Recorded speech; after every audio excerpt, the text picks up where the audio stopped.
Amigo, buenos días. Buenos días. ¿Cuál es su nombre? Disculpe. Julio. Amigo Julio, usted pertenece a la línea de transporte A Socatupar. Socatupar. Ok.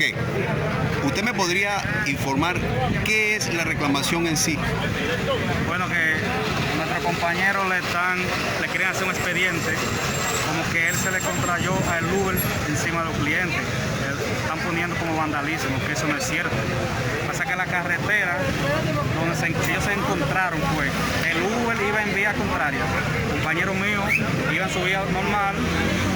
Cuando el Uber iba grabando, que giró a su vía, se contrayaron de lado, o sea, chocaron de lado. No fue en ningún momento que el taxista lo chocó. Okay. Entonces ellos le están sacando ese provecho a ese video, poniéndole como que el taxista, el compañero nosotros, se le fue encima al Uber con su vehículo, cosa que es mentira. Ese es el expediente que le quieren poner, ¿me entiendes? Okay. ¿Esto ocurrió cuándo? Eso ocurrió el sábado, en la mañana.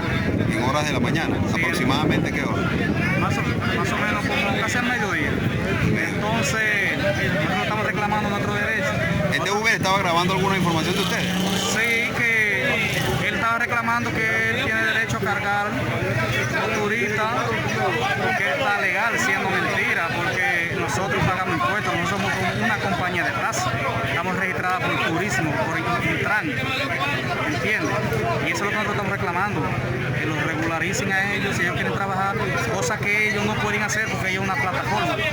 Si ellos quisieran regularizarse, tienen que montar una oficina, una compañía, cosa que ellos no pueden hacer, porque es una plataforma que no se sabe dónde está el dueño de eso, ¿me entiendes? Y nosotros estamos bien regularizados por la ley de turismo, Intran. Muchísimas gracias, señor Julio, por la información. Bueno, como escucharon, de la propia voz de uno de los trabajadores transportistas de esta línea, todas las expectativas que se llevan hasta el momento sobre una especie de demanda que se le está colocando a uno de ellos por una colisión que tuvieron entre sí.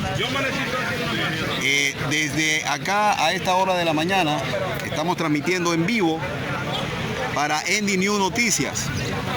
José Rafael González, muy buenos días.